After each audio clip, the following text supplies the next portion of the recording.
আমার সন্তানের না দেখলে ঘুম চোখে আসে না কই ওই সন্তান আমি না দেখে ঘুমাইতে পারি না। আম্মা জান আবার সিদ্ধান্ত নিয়েছেন আমি আর একবার আমার বাবারে দেখার জন্য কষ্ট করে যাব। আমার পাহাড়ের পার্শ্বে হেঁটে হেঁটে যাইতে বড় কষ্ট,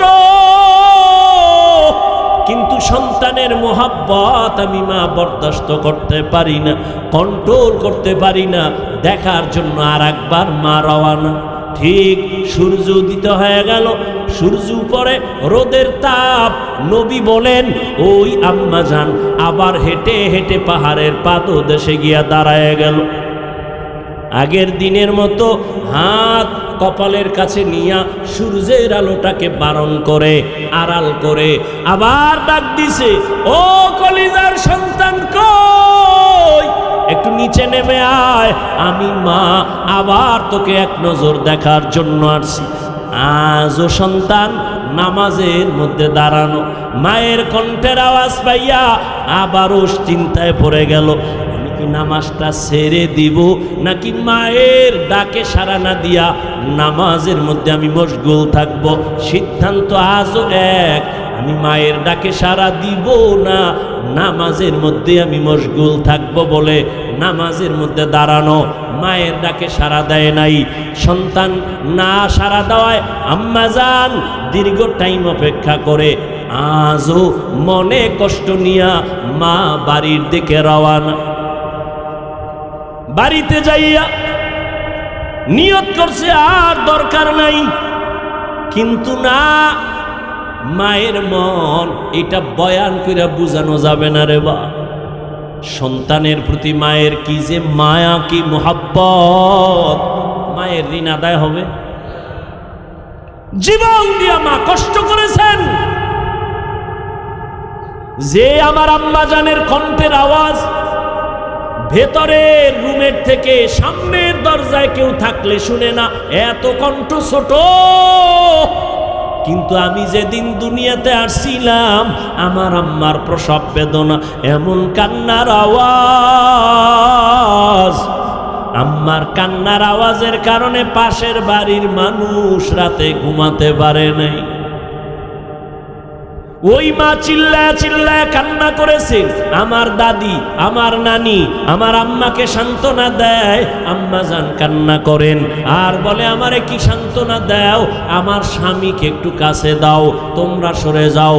আব্বা জানকে ডাইকা আম্মা জান আব্বা জানের হাতটা ধইরা কয়, স্বামী আমার তোমার ঘরে আসছি, মন ভরে খেদমত করতে পারি নাই, আমারে তুমি আজ মাফ করে দাও। আমার মাথার উপরে 7 আসমান চেপে গেল, আমি মনে হয় এখন মরণের বিছানায় আছি, দাবি রাখবা না, দয়া করে আমারে মাফ করে দাও। আব্বা জান আম্মা জানের হাত ধরে কাঁদে আর কয়, বিবি ধৈর্য ধারণ করো, কান্না করিও না।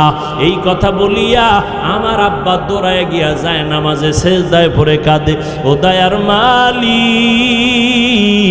আমার স্ত্রীটাকে সুস্থ করে দাও, আমার সন্তানকে তুমি আরামে প্রসবের ব্যবস্থা করে দাও। ওই মাকে কখনো কষ্ট দিয়া নামাজে দাঁড়াবা, নামাজ হবে না।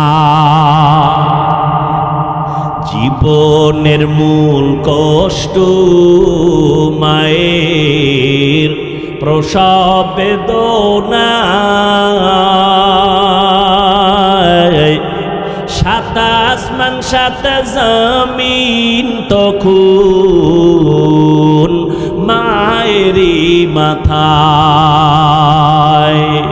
জীবনের মূল কষ্ট মায়ের, জীবনের মূল কষ্ট মায়ের প্রসব বেদনা, 7 আসমান 7 জমিন তখন মায়েরই মাথায়। আমার সুন্দর মুখ দেখে মার, আমার সুন্দর মুখ দেখে মায়ের ব্যথা যায় দে হাসাইয়া। ও আমার প্রাণের মা, মা গো মা, কোথায় গেলে মরে ছাড়িয়া? জনম দুঃখী ইয়াতীম আমি, চায় না কেহ ফিরিয়া। আমি যখন ছিলাম আমার মায়ের উদরে, চলাফেরা করলেন যে মায়ে কত কষ্ট করে। আমি যখন ছিলাম আমার মায়ের উদরে, চলাফেরা করলেন যে মায়ে কত কষ্ট করে। এমন মাকে কেমন আজি, এমন মাকে কেমন আজি যাব আমি ভুলিয়া। আসসালামু আলাইকুম ওয়া রাহমাতুল্লাহি ওয়া বারাকাতুহু। সম্মানিত ভিউয়ার্স, আজকে দেখব আমরা তারকিবের নিয়ম পদ্ধতি, কি অপশন থাকলে কি অপশন হবে সেটি আজকে নিয়ে আলোচনা করব। তো দেখেন, প্রথমে রয়েছে কি মুবতাদা। মুবতাদার পরে খবর আনা আবশ্যক। খবর আনা কি আবশ্যক। যে কোনো কায়দার পরেই কি মুবতাদার পরেই খবর থাকা আবশ্যক। অর্থাৎ হতে পারে যার মাজরুর মিলে খবর হতে পারে, সিফাত মৌসুফ মিলে খবর হতে পারে, যে কোনো বিষয় মিলে সিফাত হতে পারে। তারপরে কি সেটি হবে মুবতাদার খবর। যেমন জাইদুন আলিমুন। তারপর থেকে ইসমে ইশারা জমির, খবর হাজা কিতাবু হুয়া আলিম। তারপর দেখেন মুদাফ মুদাফ ইলাই, মুদাফ পরে মুদাফ ইলাই হবে খবর প্লাস খবর। গুলামুন জাইদিন মাহিরুন, মুবতাদা প্লাস মুদাফ মুদাফ ইলাই, জাইদুন আলি গুলামুন খালিদিন। জাইদ হচ্ছে কি, এটা হচ্ছে মুবতাদা, তারপর হচ্ছে খবর মুদাফ বাদে মুদাফ ইলাই। মুবতাদা মৌসুফ সিফত, জাইদুন ওয়ালাদুন সালিহুন।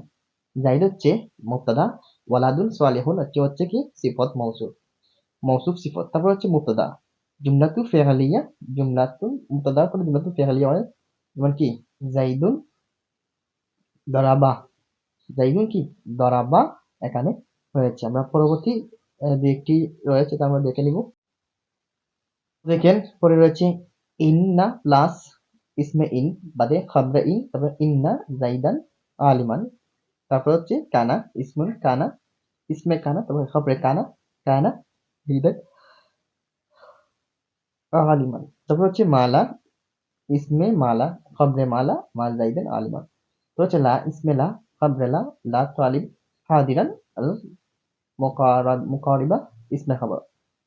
তারপর হচ্ছে আফআলে মুদাহ ওয়ালাদুন ইসমে নিয়ামা আদিলুন আলিমুন।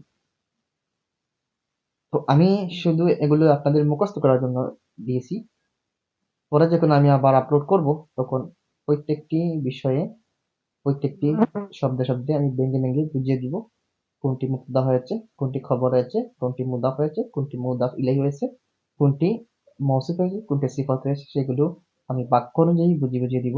শুধু এখন দিচ্ছি একটু ট্রাই করার জন্য, মুখস্থ করার জন্য। যদি একসাথে দিই তাহলে আপনারা আপনাদের জন্য যারা নতুন তোমরা পারবে না, এর জন্য তোমাদের জন্য সহজের জন্য এগুলো দিচ্ছি। এগুলো তোমরা আগে মুখস্থ করে ফেলো এবং শিখে রাখো। পরবর্তী যখন বাক্য গঠন করার জন্য বলবো তখন প্রয়োগ করে দেবে ইনশাআল্লাহ।